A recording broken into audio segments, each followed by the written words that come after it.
Selamat pagi anak Bapak semuanya. Bagaimana dengan kabarnya hari ini? Bapak harap kita dalam keadaan yang sehat selalu. Nah, pada pertemuan kali ini kita akan membahas materi baru di bab selanjutnya, yaitu mengenai bentuk aljabar. Ya. Namun sebelum kita memulai pembelajaran, alangkah lebih baiknya kita berdoa terlebih dahulu. Doa dimulai. Doa selesai. Nah, kita akan memasuki bentuk aljabar. Namun, Bapak ingin menanyakan terlebih dahulu. Pernah tidak melihat soal di matematika ada huruf X pangkat 5 atau ada yang seperti ini 2Y, terus ada X doang, ada Y pangkat 2, ada Y pangkat 2. Nah, mengapa muncul beberapa huruf di dalam soal matematika? Itu merupakan sebuah simbol atau penyederhanaan atau perumpamaan saja agar kita mencari X, Y, Z ataupun huruf-huruf lainnya itu bernilai apa? Berapa nilai di dalam X, Y, dan Z atau huruf-huruf lainnya. Nah, sebenarnya kita itu sedang mempelajari yang namanya bentuk aljabar. Oleh karena itu, bentuk aljabar ini sangat penting. Karena apa? Nanti di pelajaran-pelajaran selanjutnya, seperti di materi aritmatika sosial, seperti di sistem persamaan linier 1 variabel, 2 variabel, 3 variabel, terus di gradien, dan beberapa materi lainnya, kita akan menggunakan bentuk aljabar. Oleh karena itu, kita belajar mengenai bentuk aljabar.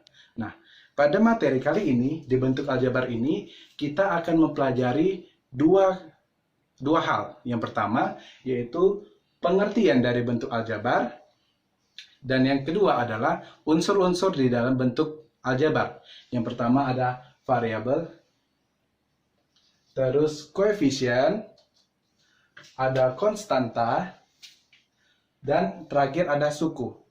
Nah, bentuk aljabar itu seperti ini bentuk umumnya. AX tambah BY tambah C. Kita misalkan A, B, dan C itu merupakan angka. Berarti X dan Y ini merupakan hurufnya. Kita misalkan A, B, dan C merupakan angka, X dan Y merupakan hurufnya. Contoh, A-nya kita samakan dengan 3, B-nya kita samakan dengan 5, dan C-nya kita samakan dengan 8. Berarti 3X tambah 5Y tambah 8. Ini merupakan bentuk aljabar.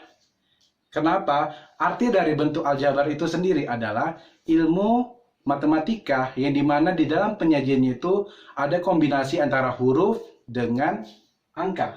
Huruf dengan angka. Dan dipisahin atau terdapat tanda penjumlahan ataupun pengurangan di antara AX dan BY. Harus ada. Nah, kenapa bisa diginikan? Karena inilah yang dinamakan, nanti kita akan mempelajari namanya suku-suku. Ini kenapa ada tambah di antara AX tambah BY itu nanti kita akan pelajari mengenai unsur-unsur dari bentuk aljabar. Jadi bentuk aljabar itu sekali lagi harus diingat, harus ada angkanya, terus harus ada X atau huruf yang menjadi simbol di antara angka tersebut, ya. Selanjutnya kita mempelajari yang namanya unsur-unsurnya. Yang pertama yaitu variabel. Nih, variabel. Ini bacanya variabel. Nah, apa itu variabel? Variabel itu adalah nilai berupa huruf atau simbol yang dimana dia itu terdapat di di belakang angka. Misalkan yang tadi saya katakan yang ini, AX. X-nya itu sebagai variabel. A-nya itu sebagai angka. Berarti X-nya itu adalah variabelnya. Nah, berarti variabel bisa kita artikan sebagai huruf atau simbol, baik itu berada di belakang angka ataupun tidak ada angka di depan variabel tersebut. Selanjutnya adalah koefisien. Koefisien adalah angka yang berada di depan variabel, angka yang berada di depan huruf atau simbol. Misalkan yang tadi AX, A-nya ini adalah koefisiennya. Kan kita misalkan A-nya itu sebagai angka, berarti angkanya ini, A-nya ini adalah koefisien. Nah, konstanta. Konstanta ini adalah angka, tetapi tidak ada variabel yang mengikuti. Misalkan yang tadi ini dia, C. C ini adalah konstantanya. karena dia tidak ada huruf di belakangnya yang mengikuti dia. Ya. Nah, selanjutnya suku. Ini dia suku. Suku itu adalah pembeda atau pemisah di antara variabel-variabel yang ada dengan adanya tanda penjumlahan atau pengurangan. Misalkan yang ini dia, AX tambah BY tambah C. Ini merupakan di mana di antara mereka bertiga ada tanda tambah di antara AX tambah BY, dan antara BY dan C ada juga tambah. Berarti ini yang dinamakan suku. Dari contoh yang ini, sukunya ada 3. Yang pertama AX, yang kedua BY, yang ketiga C. Ini adalah suku. Nah, namun suku itu dibedakan menjadi 2 jenis. Suku sejenis dan suku tidak sejenis. Suku sejenis yaitu seperti ini. Bisa didiketil. Ini dia. 7X pangkat 2 Y ditambah 8X pangkat 2Y. Ini merupakan suku sejenis. Artinya, suku itu dia melihat dari bentuknya itu harus sama. Misalkan nih, X pangkat 2 Y dengan X pangkat 2Y. Berarti ini kan sama, bentuknya sama. X-nya pangkatnya 2, Y-nya tidak mempunyai pangkat. Berarti ini adalah suku sejenis. Contoh selanjutnya, suku yang tidak sejenis. Seperti ini. 4X pangkat 3 tambah 5Y pangkat 2 dikurang 3X pangkat 2 dikurang Y. Ini merupakan suku tidak sejenis karena X pangkat 3 tidak mempunyai temannya.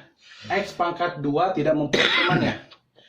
Y pangkat 2 tidak mempunyai temannya. Dan Y sendiri tidak mempunyai pangkat, itu tidak juga mempunyai teman. Artinya ini adalah suku yang tidak sejenis. Oke, ada 2, suku tidak sejenis dan sejenis tadi. Suku sejenis, saya ulangi lagi, adalah suku yang bentuknya itu sama. Kalau X sama X, X pangkat 2 sama X pangkat 2, X pangkat 2Y sama dengan X pangkat 2Y. Kalau misalkan X sama Y itu tidak sejenis, itu berarti suku, tapi suku tidak sejenis. Contoh selanjutnya ini, 3X tambah 17Y kurang 8Z dikurang 9. Nah, dari soal ini, variabelnya kita bisa lihat adalah X. Variabelnya adalah X, Y, dan Z. Itu adalah variabelnya. Koefisiennya itu, tadi saya katakan koefisien adalah angka yang letaknya di depan huruf. 3, koefisien dari X, 17, koefisien dari Y, dan min 8, koefisien dari Z. Terus konstanta. Konstanta adalah angka yang tidak mempunyai pasangan atau tidak diikuti oleh variabel, yaitu min 9. Nah, dari contoh soal yang ini kita bisa tahu ya, X-nya variabelnya itu X, Y, dan Z. Koefisiennya 3 untuk X, 17 untuk Y, min 8 untuk Z, dan konstantanya adalah min 9. Terus ditanya, sukunya ada berapa suku? Ada 4. Yang pertama 3X. Terus kan ini ada tanda penjumlahan, berarti itu pemisah. Terus ada 17Y. Terus ada tanda pengurangan, pemisah lagi. 8Z, udah 3. Terus ada tanda pemisah lagi, sama 9. Berarti sukunya ada 4. Namun suku yang sejenis tidak ada. Karena X, Y, dan Z itu tidak sama. Berarti ini adalah suku tidak sejenis. Nah, jadi sampai di sini pembelajaran kita mengenai bentuk aljabar. Minggu depan kita akan mempelajari mengenai operasi-operasi pada bentuk aljabar. Nah, jadi Bapak akan memberikan 5 soal dari buku kalian. Buka halaman 13. Bagian B 1-5 dikerjakan dan dikumpulkan besok, di pertemuan selanjutnya yang nanti kita akan membahas mengenai operasi dari bentuk aljabar. Jadi bisa Bapak ambil kesimpulan bahwasanya bentuk aljabar itu harus terdiri dari variabel, koefisien, konstanta, dan harus ada sukunya. Jadi sekian pembahasan kita mengenai bentuk aljabar. Sampai jumpa di pertemuan selanjutnya dan jangan lupa dikerjakan tetap di rumah dan selalu berolahraga. Terima kasih, selamat pagi.